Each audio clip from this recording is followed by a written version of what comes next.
Hola, bon dia, jo em dic Pina Pintado, sóc la nova professora de cant i us vinc a explicar una mica quina ha sigut la meva carrera per arribar fins aquí. Visita els camps, passarem per casa de llums i a la tarda i t'acaba dir nevaré lleuger dels rocs en Aquí. Jo volia ser cantant des que era molt petita, però era tan petita que les cordes vocals encara no m'havien fet el canvi de tessitura que fan quan tens entre 11 i 13 anys. I hi ha escoles que en aquest punt no deixen estudiar-te cant fins que no hagis fet aquest canvi. Així que jo vaig decidir fer guitarra. Vaig començar amb la guitarra clàssica, va ser un instrument que em va enamorar de seguida. I és per això que vaig acabar estudiant 8 anys en una escola, després vaig anar a un conservatori, i al mateix conservatori on em vaig graduar com a guitarrista, vaig començar també amb el cant líric. Jo porto des dels 10 anys amb la meva guitarreta fent concerts cantant, però la veritat és que allà vulguis o no t'instrueixen, no? Era el cant clàssic, no era exactament el meu, i per això quan vaig acabar el grau de guitarra, després d'estar 4 anys allà estudiant líric, que seria l'òpera, perquè m'entengueu, vaig decidir fer el grau superior en cant de jazz i música moderna, al taller de músics, que és el que estic estudiant ara. Però evidentment per això vaig haver de fer una preparació prèvia també d'un any i mig, 2 anys de música moderna, així que ara mateix, per sort, ja estic a tercera carrera, acabant, i molt contenta també de poder estar participant en aquesta escola de música. I'm falling apart in front of you, can you see? I lose control when you're not next to me. Que la veritat l'oportunitat se'm va presentar i vaig dir de cap que hi vaig, perquè porto molts anys fent classes de guitarra, però tenia moltes ganes de començar les classes de cant, perquè n'he fet algunes ja, la veritat és que tinc una mica de recorregut amb això i és el que més m'agrada. Així que espero que també us agradi tant als vostres fills i filles, o directament si sou vosaltres els que veniu a fer les classes. Jo faré el possible perquè ho passeu superbé. Jo també en tinc moltes ganes i sobretot veure com evolucioneu de principi de curs a final de curs, perquè jo el que vull és que noteu vosaltres mateixos els canvis amb el que treballem a classe. Així que res, aquesta és la meva història i espero i desitjo que ho passem molt bé aquest any.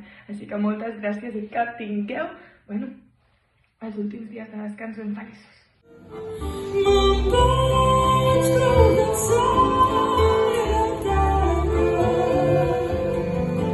les espines em travessen les escales i els ulls i els dits em creixen i em puja el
and you're breaking